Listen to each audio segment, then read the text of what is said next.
Good morning. These guys want to fetch. All right, where's the ball? Drop it. There we go.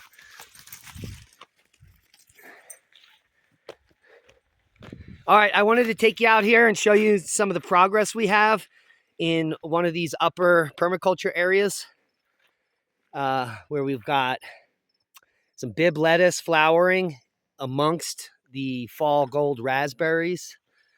We also have our chicory. If you don't get out here before like 9 a.m., the chicory will close. So this only is open in the morning where you can see the beautiful purple blooms of the chicory flower. Oh, and there's a little guy walking on that one. That's an interesting looking fly there. There's lots of bugs on these chicories. They grow about 5 feet tall, maybe 6 feet in some cases. Great source of bitters. There we can see some more chicory coming up here, different variety. Amongst the apple tree, the lettuces, and the raspberry. So we've got a really nice group of plants supporting each other here. We're going to come into this area where we do some direct seeding. You can see that there's lots of radish and annuals in here. We're going to have some amazing zinnias coming up. That's what a zinnia looks like.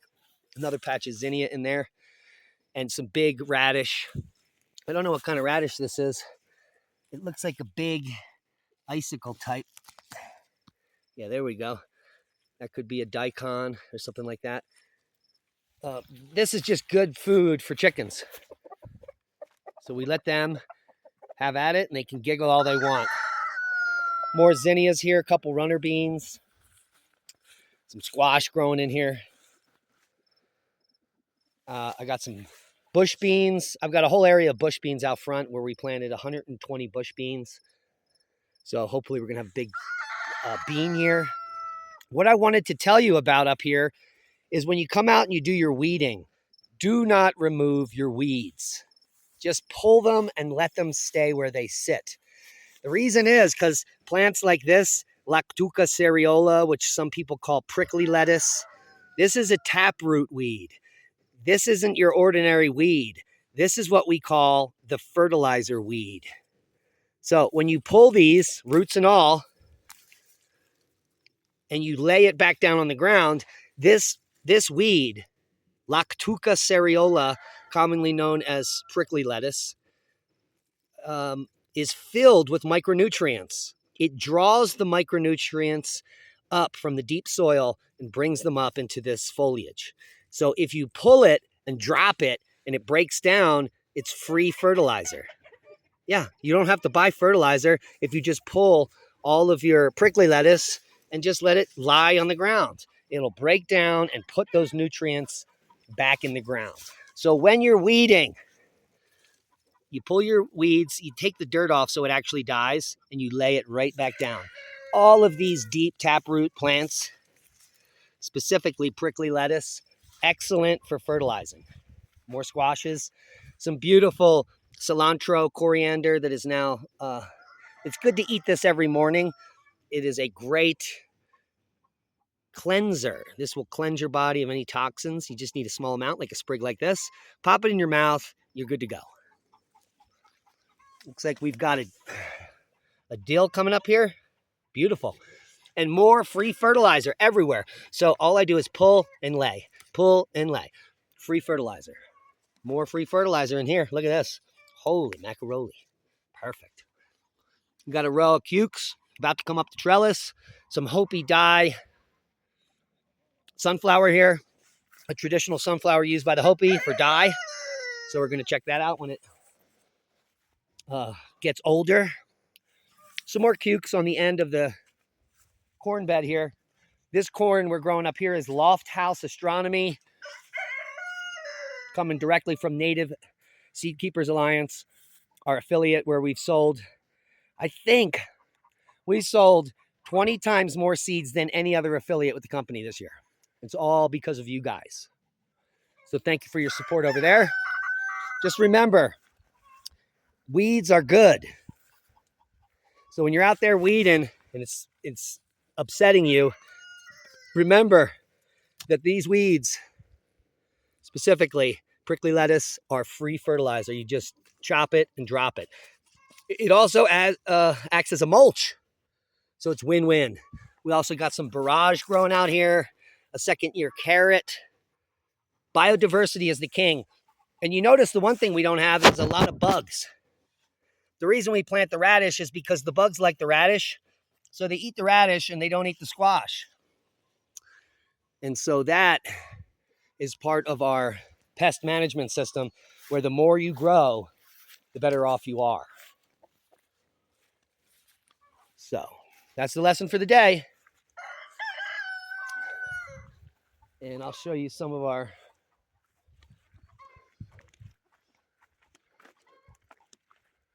beautiful berries that are setting. Oh, man. That looks like this will be some of the first berries of the year right in here. See them babies?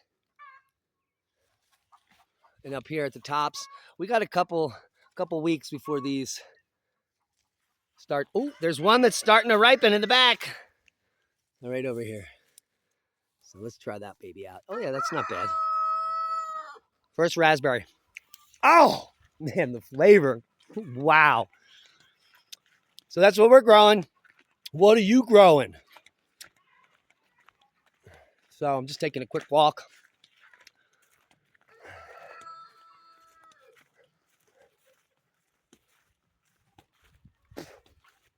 This is an interesting development. I planted about 10 of the slowest growing pine trees ever. This is the bristlecone pine. It is known to be some of the oldest trees on earth. Some of them are still alive that are over 1,500 years old. I think there's one bristlecone that is older than Jesus. But as you can see, we've got a huge spurt of growth, which is not typical of bristlecone. So whatever we're doing, it's in fact growing faster than this white fir. So very strange happenings here with our bristlecone. Now a fast-growing bristlecone. Never saw it. Never saw this much growth in a single year on a bristlecone. If you have, let me know. But that is some fantastic stuff.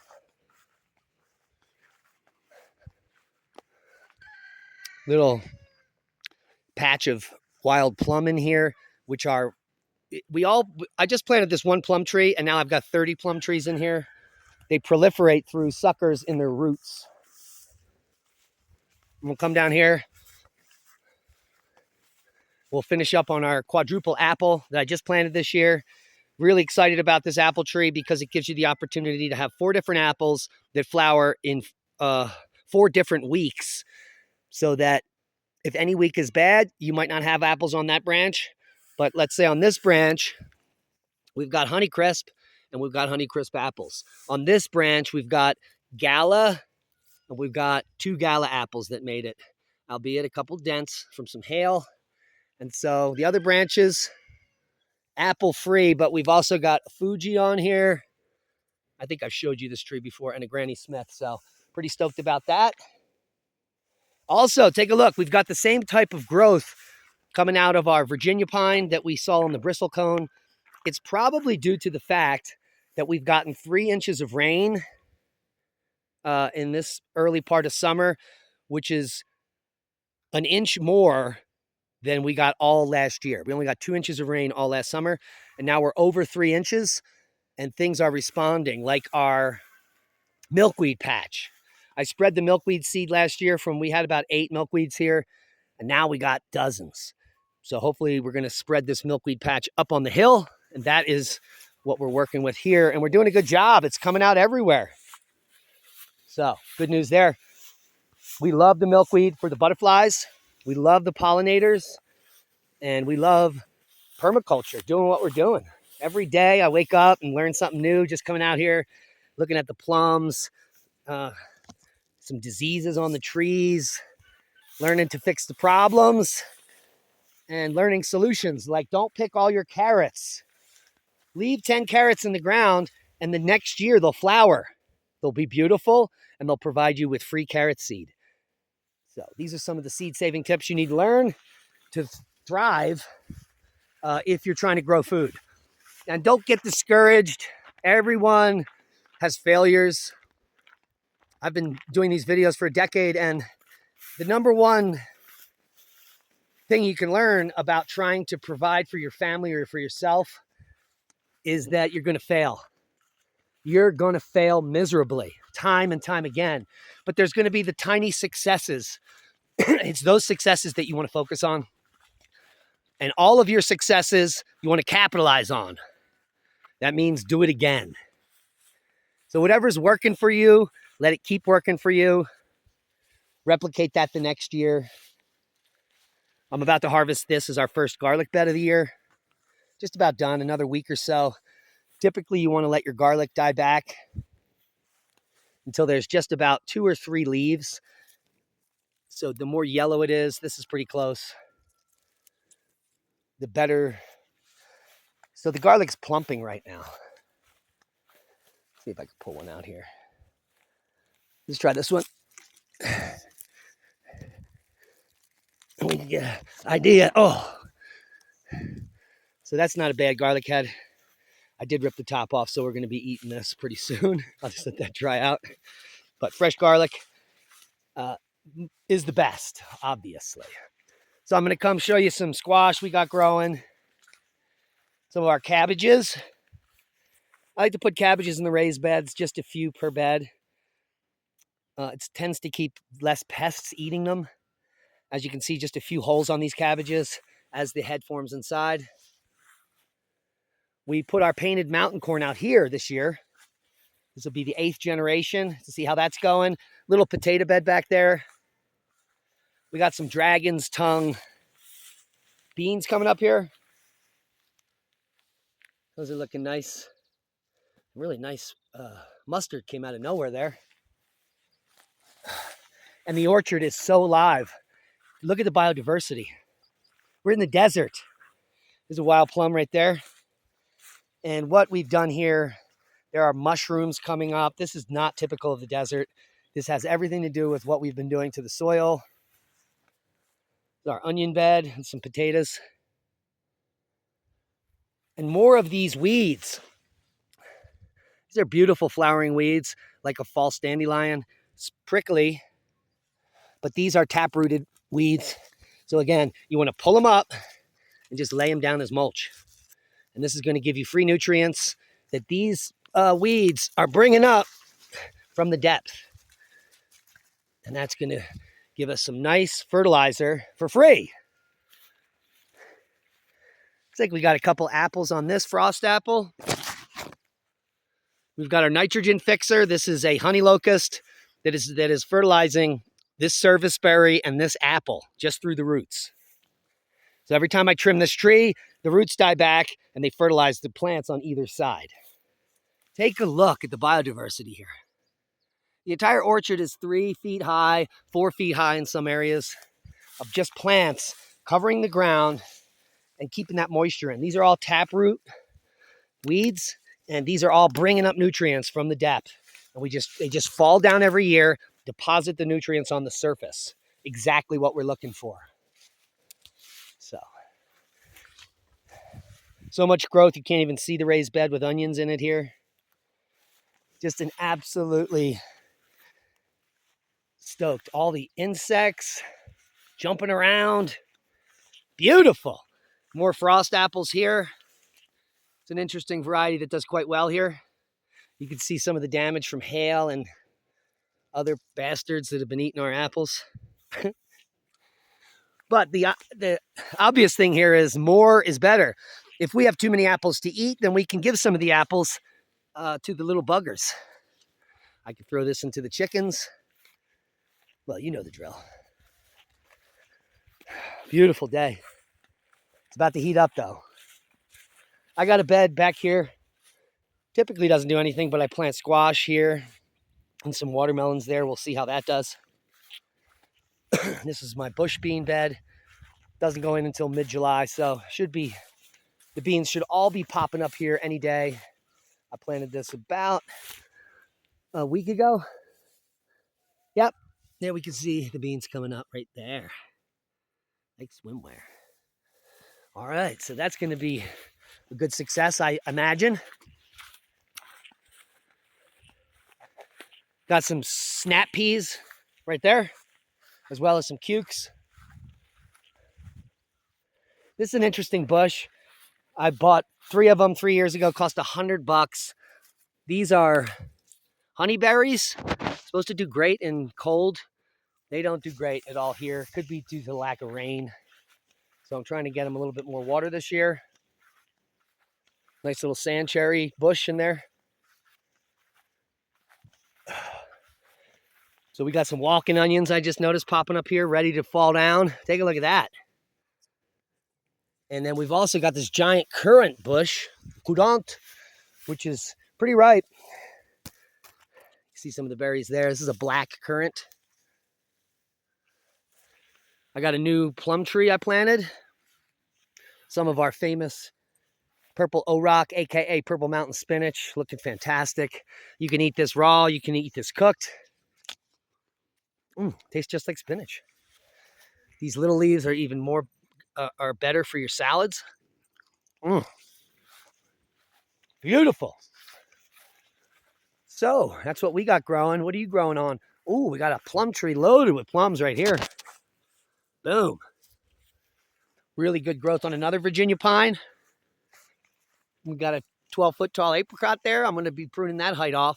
When your trees start to multi-branch out the top, it means that they're stressed. So in January, I'm going to cut all those off, straight off. Get rid of all those multi-branches. Another plum tree in here, wild plum, native plum to Colorado. Loaded with plums. Look at that. Holy macaroni. Gonna be eating some plum jam.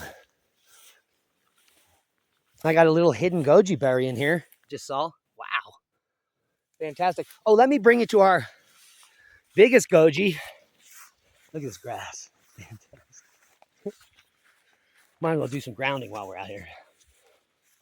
So this goji, I didn't think would ever make it. I planted it 5 years ago.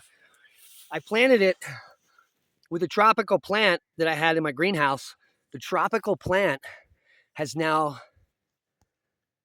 become normalized here in zone 5A. Totally insane. It's growing everywhere. I like it. It shouldn't be growing here, but it is. And this is our goji berry that is supporting that. And it is loaded with gojis. Look at them berries. Holy berry. Holy goji berry. Can you see those gojis? Right there. Right there. So pretty stoked that the goji berries do great here. Grem's out there scratching. She's had some itches. It looks like a little sedum in here. I don't know what that is. But I might have planted it years ago and it's still going on here as we come in to get some of these black currants for breakfast.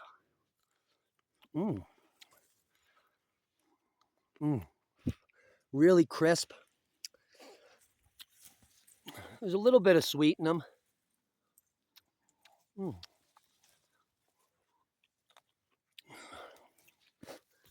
You got to spend some time getting enough of these to eat.